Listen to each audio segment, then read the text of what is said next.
আতঙ্কে যে আমরা এই বুঝি বাড়াবো, এই বুঝি আমাদেরকে আক্রমণ করবে, এই বলে আমাদের বাচ্চাদেরকে মানে আমি স্কুলেও নিতে পারতেছি না, বাসার মধ্যে আতঙ্কে থাকতেছে, আমাদের জানার কোনো নিরাপত্তা নেই। আপনারা কি চাচ্ছেন? আমরা এখন চাচ্ছি যে এই আক্তারুজ্জামান মেন যে হোতা, এই আক্তারুজ্জামান পলাশ পাম্পের মালিক, এই আক্তারুজ্জামান এবং এই ম্যানেজার লোকমান, এরা হচ্ছে আমাদেরকে ফিরোজ, এখানকার স্থানীয় যে ফিরোজ, ওদের একটা সম্পর্ক আছে মামা ভাগনা, যাই হোক ওই ফিরোজকে দিয়ে আমাদেরকে দিনের পর দিন অত্যাচার করতেছে, প্লাস স্থানীয় পোলাপান নিয়ে আমাদেরকে ভয়ভীতি দেখাচ্ছে। এক কথা এরা আমাদের পাশে যে আমরা আমাদের জমি হচ্ছে মোট 3.8। আসসালামু আলাইকুম সম্মানিত সাংবাদিক, আমি আপনাদেরকে আমার বাড়ির জমির বৃহৎ সম্পর্কে কিছু বলতে চাই। আমরা এখানে জমি কিনছি প্রায় বিগত 4 বছর চলতেছে। 4 বছরের মাথায় আমরা বাড়ি করতে মানে যখন আমরা বাড়ি করতে চাই তখনই আমাদেরকে এখানে বাধা দেয়, আমাদের বাউন্ডারিকৃত গেটে তালা মেরে রাখে, আমাদেরকে ঢুকতে দেন। এক কথায় আমরা যদি এখানে জমির উপরে আসি আমাদেরকে গন্ডা আমাদেরকে তাড়া করে, আমাদেরকে আক্রমণ করে, আমাদেরকে ভয়ভীতি দেখায় যে এখানে এসে আমরা টিকতে পারবো না, থাকতে পারবো না। আর আমরা এই যে 2টা ভিডিও সহ আমরা যে এখন মানে সরাসরি মিডিয়াতেও দেওয়া হয়েছে, যেটা আপনারা দেখতেছেন, সেটা আমরা এরকম ঘটনা আরও 10-12 বার ঘটেছে। আমাদের এই বাউন্ডারিটা অনেক বড় ছিল, তারা 10-12 বার এসে মানে একটু একটু করে ভাঙার চেষ্টা করছে, আমরা সেটা ঠেকাইলে তারা সম্পূর্ণ তারা সাকসেস হতে পারে নাই। এখন আপনারা 29 তারিখে একটা ভিডিও দেখছেন, তারা দিনের বেলায় 10 জন শ্রমিক নিয়ে এবং ফিরোজ মিরোজ এরা 2 ভাই মিলে আমাদের উপরে হামলা করছে। আমার পরিবার, আমার হাজব্যান্ড এবং আমি আগাই গেলে আমাকেও ইট দিয়ে মারতে গেছে, শাপল দিয়ে আমার হাজব্যান্ডকে মানে কুবাইতে গেছে এবং তাদের যে হাতুড়ি ছিল সেটা দিয়েও আমার হাজব্যান্ডকে মারছে।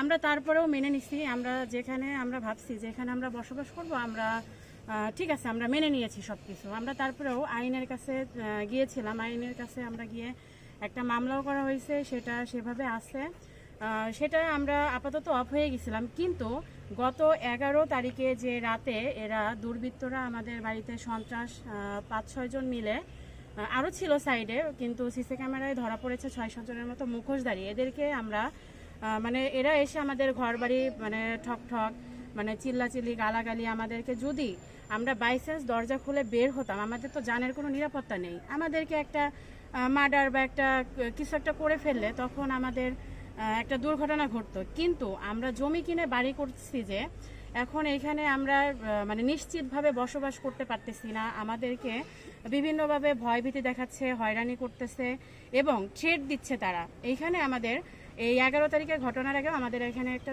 সালিশ হয়েছিল, মানে ওরাই ডাকছিল, সেই সালিশেও আমরা বসছিলাম। বৃষ্টির কারণে শনিবারে সেই সালিশটা হয় নাই। সেই সালিশটা না হওয়ার কারণে সেদিন রাতেই শনিবারে তারা এরকম হামলা করে এবং তারা সালিশেও বলে যে তোমরা যে এখানে বাড়ি করছো এখানে তোমরা টিকতে পারবে না, তোমরা এই বাড়িটা দিয়ে দাও। এইটা বলে মানে ওই যে আক্তারুজ্জামান পাম্পের যে মালিক, সেই আক্তারুজ্জামান এইখানকার স্থানীয় লোকজন প্লাস তার প্রতিনিধি স্থানীয় লোকজন নিয়ে আমাদেরকে এরকম ভয়ভীতি দেখায় এবং বলে যে তোমরা এখানে টিকতে পারবে না, এক কথায় তোমরা দিয়ে দাও, এখানে জমিটা দিয়ে দাও।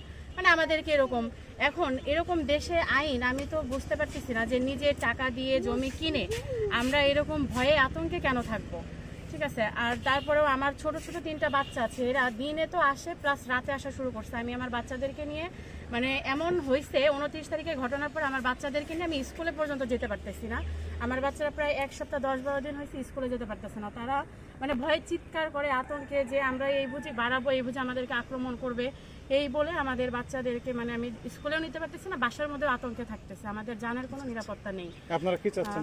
আমরা এখন চাচ্ছি যে এই আক্তারুজ্জামান মেন যে হোতা, এই আক্তারুজ্জামান পলাশ পাম্পের মালিক, এই আক্তারুজ্জামান এবং এই ম্যানেজার লোকমান, এরা হচ্ছে আমাদেরকে ফিরোজ, এখানকার স্থানীয় যে ফিরোজ, ওদের একটা সম্পর্ক আছে মামা ভাগনা, যাই হোক ওই ফিরোজকে দিয়ে আমাদেরকে দিনের পর দিন অত্যাচার করতেছে, প্লাস স্থানীয় পোলাপান নিয়ে আমাদেরকে ভয়ভীতি দেখাচ্ছে। এক কথা এরা আমাদের পাশে যে আমাদের জমি হচ্ছে মোট 3.88, আমরা সেখানে 2.5% মধ্যে বাড়ি করছি, প্লাস এখনো 1.5% আমরা বুঝে পাই নাই। সেই 1.5%-র মধ্যেই এখন তারা আমাদেরকে মানে তারা চাচ্ছে আমরা যেটুকু বাড়ি করছি এইটুকুর মধ্যেই থাকি, আর যে 1.5%-টা আছে সেই 1.5%-টা আমরা মানে আর না নেই, সেটুকু পাম্পালা নেওয়ার জন্য খুব মানে আমাদেরকে এই যেরকম ভয়ভীতি দেখাচ্ছে।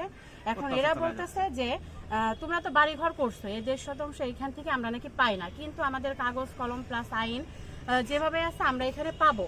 এখন এটা হচ্ছে আমাদেরকে এক কথা, যেহেতু আমরা এখানে স্থানীয় না, আমরা বাইরের থেকে আসছি, যাব 3 মাস ধরে আমরা এখানে নতুন বাড়ি করছি। এই 3 মাসের মধ্যে আমরা একটা দিনও বলতে পারবো না যে আমরা একটু নিশ্চিন্ত ছাড়া মানে ঘুমাইতে পারছি। আমাদের মনের মধ্যে ভয় এরকম মানে যখন তখন হামলা করতে আসে, মানে এই ভয় ভীতি নিয়ে আমরা এখনো বাস করতেছি। আমরা চাচ্ছি, প্রশাসনের কাছে দৃষ্টি আকর্ষণ করছি যেন আমাদের এই ভিডিওটা দেখেন এবং তারা মানে আমাদের পরিবারটি যেন নিরাপদে থাকে, নিরাপত্তাহীনতায় যদি আমাদেরকে আবার কোনো আক্রমণ না হয়, আমরা সেটাই বলতে চাচ্ছি যে আমাদেরকে একটু যেন দেখে। ঠিক আছে।